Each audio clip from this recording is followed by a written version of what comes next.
Assalamualaikum warahmatullahi wabarakatuh.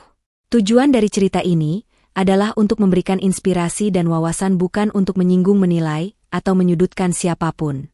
Saya berharap kisah ini dapat diambil sebagai pelajaran bersama, tanpa mengurangi esensi dari kejadian yang sebenarnya. Sebelum video ini dilanjutkan, saya mohon keikhlasan teman-teman untuk subscribe dan like. Saya doakan Anda sehat selalu, panjang umur, dan dilancarkan rezekinya. Baiklah, kita mulai saja ceritanya. Matahari pagi bersinar hangat, tapi bagi Nadia, sinar itu tidak membawa semangat. Ia memandang keluar jendela rumahnya yang sederhana, menyaksikan anak-anak tetangga bermain riang di halaman. Namun, bukannya merasa damai, ia hanya mendesah. Hatinya berat, dipenuhi dengan rasa bosan yang terus membesar. Rumah yang ia tinggali bersama suaminya, Arman, sebenarnya cukup nyaman. Sebuah rumah kecil di pinggiran kota, dengan 2 kamar tidur, dapur mungil, dan halaman kecil di depan. Tapi bagi Nadia, itu terasa seperti kurungan. Teman-temannya sering memamerkan rumah besar mereka di media sosial, lengkap dengan interior mewah dan kolam renang pribadi. Nadia merasa hidupnya seperti jalan di tempat. Mas Arman, kapan sih kita bisa punya rumah yang lebih besar? Minimal apartemen di tengah kota. Gitu, keluhnya suatu pagi sambil melipat baju. Arman yang sedang membaca koran, menurunkan kacamatanya dan menatap Nadia dengan senyuman lembut. Nat, kita kan sudah punya rumah sendiri. Nggak semua orang seberuntung itu. Lagi pula, rumah kita ini nyaman. Nyaman menurut Mas? Mungkin. Tapi aku pengen sesuatu yang lebih baik. Apa nggak kepikiran buat naikin taraf hidup? Arman menutup korannya perlahan. Aku kerja keras setiap hari untuk kita, Nat, tapi aku nggak mau kita hidup melebihi kemampuan. Lebih baik bersyukur sama apa yang kita punya. Jawaban itu membuat Nadia semakin kesal. Bersyukur. Kata itu terdengar seperti tamparan baginya. Bagaimana bisa ia bersyukur jika setiap hari ia harus melihat orang lain hidup jauh lebih baik? Teman-temannya yang sudah menikah sering memamerkan tas branded, liburan ke luar negeri, dan makan malam di restoran mahal. Sedangkan Nadia, ia hanya bisa memasak makanan sederhana di dapur sempitnya, dan memakai baju yang sama bertahun-tahun. Nadia mulai merasa ada jurang yang memisahkan dirinya dengan suaminya.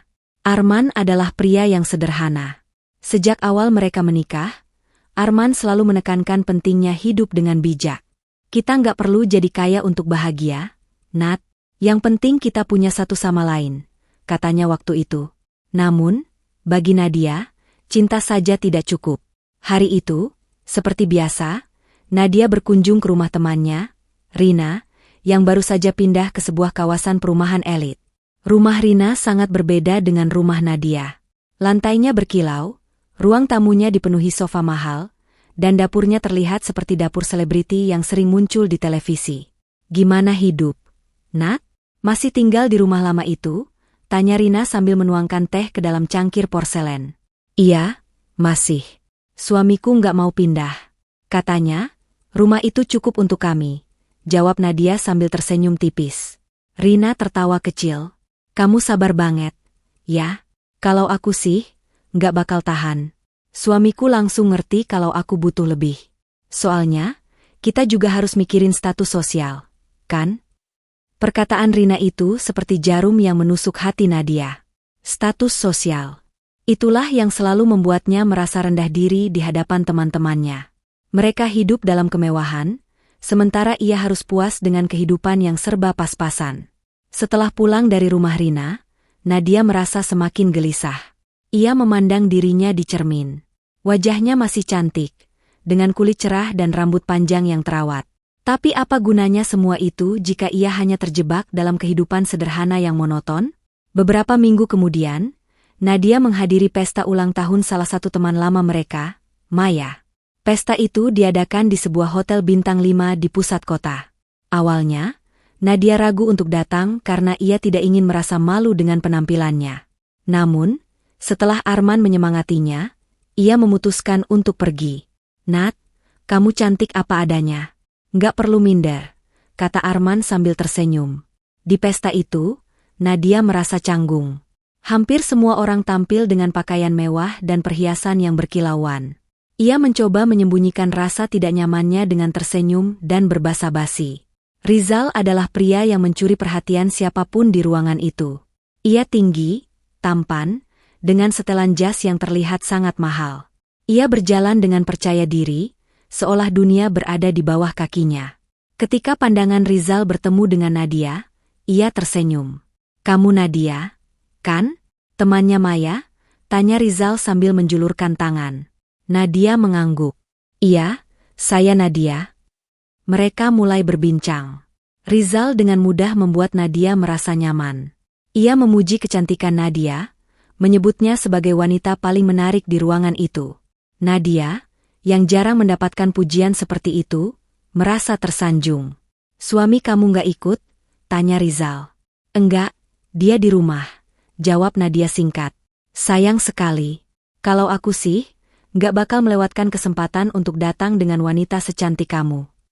Kata-kata itu membuat Nadia tersipu. Ia mulai menikmati perhatian Rizal, meski ia tahu ada sesuatu yang salah. Namun, ia tidak bisa menahan diri. Rizal adalah kebalikan dari Arman. Penuh pesona, flamboyan, dan terlihat sukses. Malam itu, Nadia pulang dengan perasaan campur aduk. Di satu sisi, ia merasa bersalah karena menikmati perhatian pria lain. Di sisi lain, ia tidak bisa mengabaikan perasaan puas yang muncul dari cara Rizal memperlakukannya. Setelah pesta itu, Rizal mulai sering menghubungi Nadia. Awalnya, ia hanya mengirim pesan-pesan singkat, seperti menanyakan kabarnya atau sekadar menyapa. Namun, lama-kelamaan, pesannya menjadi lebih personal. "Kamu pasti sibuk di rumah, ya? Kalau butuh tempat refreshing, bilang aja. Aku bisa antar kamu ke tempat-tempat bagus," tulis Rizal dalam salah satu pesannya. Nadia merasa tergoda, tetapi ia masih ragu. Ia tahu apa yang ia lakukan salah, tapi ia tidak bisa mengabaikan rasa penasaran yang tumbuh dalam dirinya. Rizal tidak berhenti di situ. Ia mulai mengundang Nadia untuk makan malam. "Hanya teman, kok. Kita cuma ngobrol-ngobrol santai," katanya. Setelah beberapa kali menolak, akhirnya Nadia menyerah. Saat mereka makan malam di sebuah restoran mewah, Rizal memulai percakapan yang membuat Nadia merasa semakin lemah. "Kamu tahu, Nat, kamu pantas mendapatkan hidup yang lebih baik. Kamu cantik, pintar, dan karismatik. Sayang kalau kamu hanya terjebak di tempat yang salah." "Apa maksud kamu?" tanya Nadia, meski ia sudah tahu arah pembicaraan itu. "Suamimu mungkin pria baik, tapi apakah dia bisa memberikan hidup yang kamu inginkan? Kalau kamu bersamaku, aku bisa pastikan kamu nggak perlu khawatir soal apapun lagi." Sepulang dari makan malam itu, Nadia tidak bisa berhenti memikirkan perkataan Rizal. Ia mulai membandingkan Arman dengan Rizal. Arman memang pria baik, tetapi kehidupannya biasa-biasa saja. Sedangkan Rizal adalah simbol kemewahan dan kesuksesan. Malam itu, Nadia tidak bisa tidur. Ia duduk di tepi ranjang, memandangi Arman yang tertidur lelap di sampingnya. Ia bertanya pada dirinya sendiri, apakah ia benar-benar bahagia dengan hidupnya sekarang? Di saat yang sama, ia merasa bersalah karena memikirkan pria lain. Namun, rasa bersalah itu tidak cukup kuat untuk mengusir keraguan yang terus menghantuinya. Nadia tahu, ia harus membuat pilihan. Tapi ia juga tahu, apapun yang ia pilih, hidupnya tidak akan pernah sama lagi. Malam itu adalah malam yang mengubah segalanya bagi Nadia. Setelah sekian lama merasa terjebak dalam hidup yang monoton, ia akhirnya membuat keputusan besar. Ia memilih untuk meninggalkan Arman, suami yang telah menemaninya selama bertahun-tahun. Dalam pikirannya, hidup bersama Rizal yang penuh kemewahan adalah jalan menuju kebahagiaan sejati.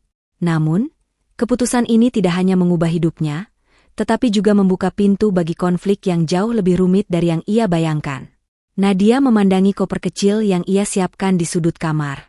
Jantungnya berdebar-debar, bukan karena takut, tetapi karena rasa bersalah yang perlahan menggerogoti hatinya. Di meja kecil di samping tempat tidurnya, tergeletak sebuah surat yang ia tulis untuk Arman. Ia merasa terlalu pengecut untuk mengatakan langsung, jadi ia memilih untuk menulis pesan perpisahan.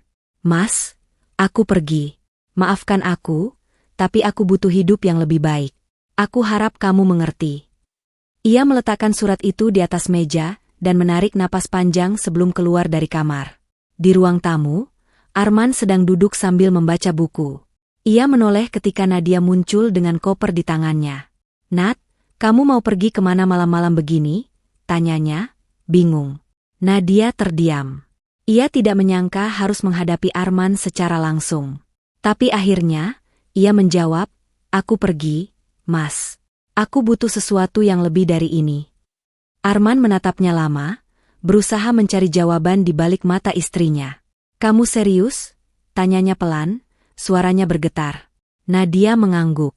"Maafkan aku, Mas. Tapi aku nggak bisa terus hidup seperti ini." Arman menghela napas panjang. Ia tidak mencoba menahan Nadia, meskipun hatinya hancur. "Kalau itu pilihanmu, aku nggak akan menghalangi. Tapi ingat, Nat, kebahagiaan itu nggak selalu datang dari apa yang terlihat di luar." Kata-kata Arman itu terasa seperti pukulan telak bagi Nadia, tapi ia menolak untuk terpengaruh. Ia membuka pintu dan melangkah keluar, meninggalkan suaminya dan kehidupan lama mereka. Rizal menjemput Nadia dengan mobil sport mewahnya. Saat mereka melaju di jalanan kota, Nadia tidak bisa menahan senyuman. Ia merasa seperti telah membuat keputusan yang tepat. Dalam pikirannya, hidup bersama Rizal adalah awal dari segalanya. Kemewahan, status sosial, dan kebahagiaan yang selalu ia impikan. Mereka tiba di rumah Rizal, sebuah mensyan megah di kawasan elit. Rumah itu memiliki taman yang luas, kolam renang pribadi, dan dekorasi yang tampak seperti istana. Nadia terpesona. Ia tidak pernah membayangkan dirinya tinggal di tempat seperti ini. "Mulai sekarang, rumah ini adalah rumahmu," kata Rizal sambil merangkulnya. Hari-hari pertama Nadia di rumah itu terasa seperti mimpi. Rizal memperlakukannya dengan baik, memberinya hadiah-hadiah mahal, dan membawanya ke restoran eksklusif. Nadia merasa hidupnya berubah drastis, dari kesederhanaan yang membosankan menjadi kehidupan glamor yang selalu ia idamkan. Namun, kemewahan itu tidak datang tanpa harga. Seiring berjalannya waktu, Nadia mulai melihat sisi lain dari Rizal yang tidak pernah ia duga. Rizal adalah pria yang ambisius, tetapi ia juga sangat manipulatif dan egois. Ia sering meremehkan Nadia, membuatnya merasa kecil dan tidak berarti. "Aku nggak suka kalau kamu pakai baju itu. Ganti dengan yang lebih pantas," kata Rizal suatu hari, menunjuk gaun yang Nadia kenakan.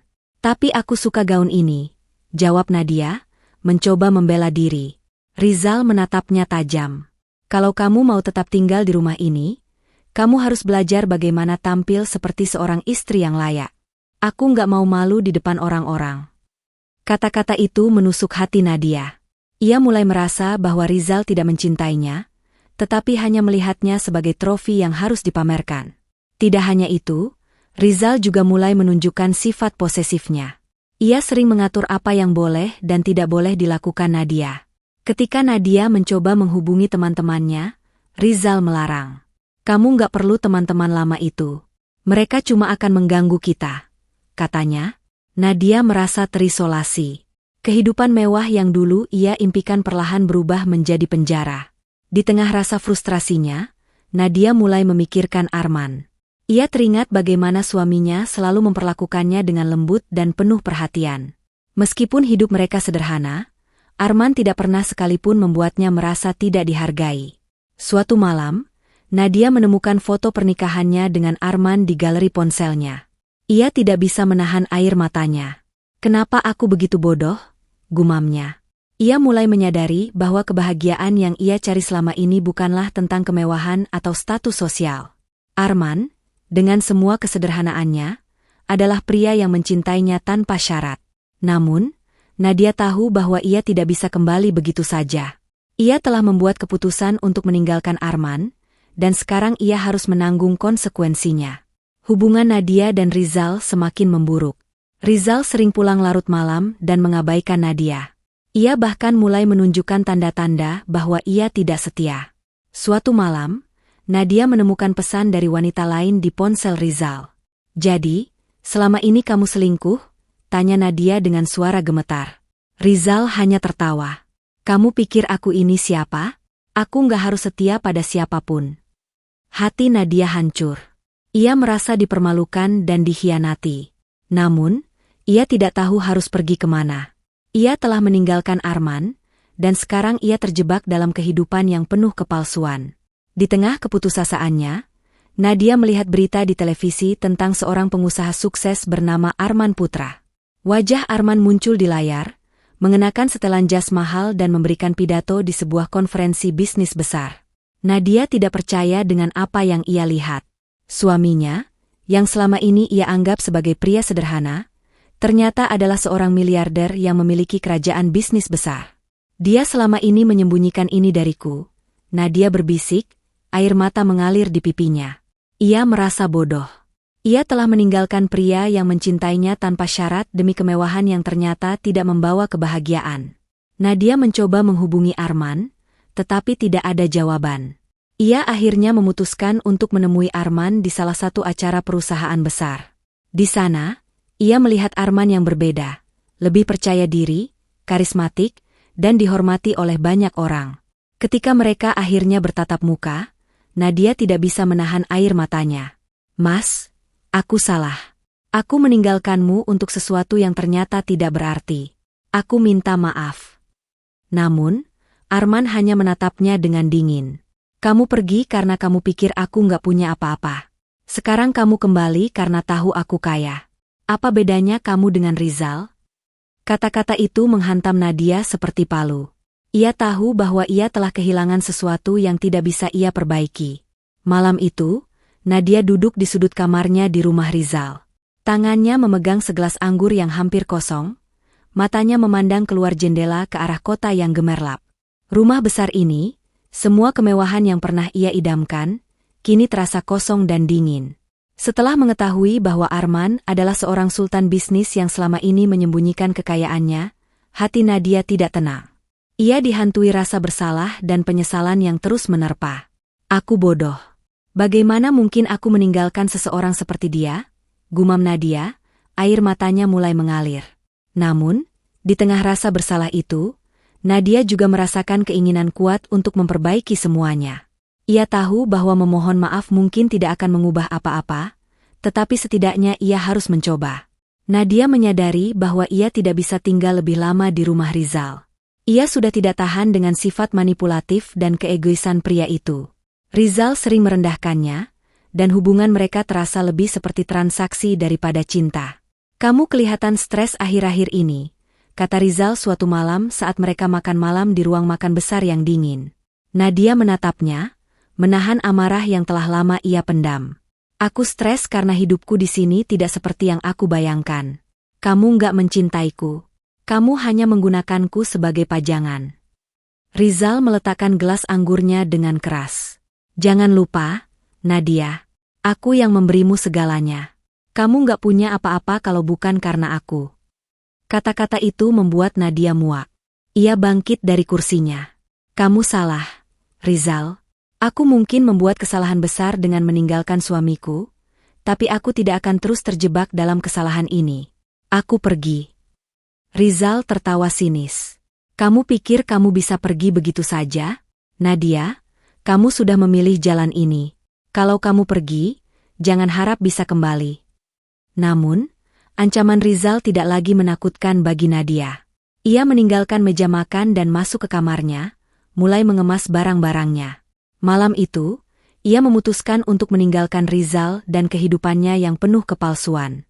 Setelah meninggalkan rumah Rizal, Nadia tidak tahu harus pergi kemana. Ia memutuskan untuk mengunjungi sebuah acara amal besar yang dihadiri oleh tokoh-tokoh penting, termasuk Arman. Ia berharap bisa bertemu dengannya, meski ia tahu itu bukan hal yang mudah. Malam itu, Nadia mengenakan gaun sederhana, sangat berbeda dari penampilannya yang glamor selama bersama Rizal. Ia merasa lebih seperti dirinya sendiri. Saat ia memasuki ballroom mewah tempat acara itu diadakan, matanya mencari sosok Arman di antara kerumunan tamu yang elegan. Dan di sana, di tengah ruangan, ia melihatnya. Arman sedang berbicara dengan beberapa tamu penting, mengenakan setelan jas yang membuatnya tampak berwibawa. Wajahnya tenang, tetapi ada aura kekuatan yang tidak pernah Nadia sadari sebelumnya. Ia tampak berbeda dari pria sederhana yang pernah Nadia tinggalkan. Nadia mendekatinya perlahan. Namun, sebelum ia bisa mengatakan apa-apa, Arman melihatnya. Mata mereka bertemu, dan waktu seolah berhenti. "Mas," kata Nadia pelan, suaranya bergetar. Arman hanya diam, tatapannya dingin dan penuh kehati-hatian. "Apa yang kamu lakukan di sini, Nadia?" tanyanya dengan nada datar. Aku datang untuk meminta maaf," kata Nadia, menundukkan kepala. "Aku tahu aku salah. Aku meninggalkanmu karena aku buta akan keinginan duniawi. Tapi aku sadar, Mas, semua itu tidak berarti tanpa cinta dan ketulusan yang kamu berikan." Arman menghela napas panjang, tetapi wajahnya tetap tidak menunjukkan emosi. "Nadia, aku bukan orang yang kamu tinggalkan dulu. Aku telah belajar untuk hidup tanpa kamu." Kata-kata itu seperti tamparan bagi Nadia. Namun, ia tidak ingin menyerah. "Aku tahu aku tidak pantas dimaafkan. Tapi aku harus mengatakan ini, Mas. Aku menyesal. Aku menyesal meninggalkanmu." Di tengah percakapan mereka, tiba-tiba Rizal muncul di acara tersebut. Ia mengenakan setelan jas mahal, berjalan dengan percaya diri menuju Nadia dan Arman. "Jadi, kamu di sini?" kata Rizal dengan nada tajam, menatap Nadia. "Kamu pikir kamu bisa meninggalkanku dan kembali ke suami lamamu?" Arman mengangkat alisnya, matanya menatap tajam ke arah Rizal. "Siapa kamu, dan kenapa kamu berbicara seperti itu kepada Nadia?" Rizal tersenyum sinis. "Aku adalah pria yang dia pilih saat dia meninggalkanmu. Dan sekarang, dia mencoba kembali padamu karena dia sadar aku tidak akan mentolerir kebodohan dan emosinya." Nadia merasa malu dan marah. "Cukup, Rizal. Kamu tidak punya hak untuk berbicara seperti itu. Aku memilih untuk pergi karena aku sadar hidup denganmu adalah kesalahan." Namun, Rizal tidak berhenti. "Dengar, Arman, dia hanya kembali padamu karena dia tahu kamu kaya sekarang. Kalau kamu pikir dia benar-benar mencintaimu, kamu salah." Arman tetap tenang, tetapi tatapannya tajam seperti pisau. "Nadia mungkin membuat kesalahan, tetapi kamu tidak punya hak untuk menghakiminya. Kalau kamu tidak punya hal penting untuk dibicarakan, saya sarankan kamu pergi." Rizal tampak terkejut dengan ketenangan dan otoritas dalam suara Arman. Ia mencoba membalas, tetapi akhirnya memilih untuk pergi, meninggalkan Nadia dan Arman dalam keheningan yang tegang. Setelah Rizal pergi, Nadia menatap Arman dengan air mata mengalir di pipinya. "Mas, aku tahu aku tidak pantas untuk dimaafkan. Aku hanya ingin kamu tahu bahwa aku benar-benar menyesal." Arman menghela napas panjang. "Nadia, aku tidak akan berbohong. Aku pernah sangat mencintaimu, dan kepergianmu meninggalkan luka yang dalam. Tapi aku juga belajar bahwa kebahagiaan tidak bisa dipaksakan. Aku telah melanjutkan hidupku." "Apa itu berarti tidak ada lagi kesempatan untuk kita?" tanya Nadia dengan suara gemetar.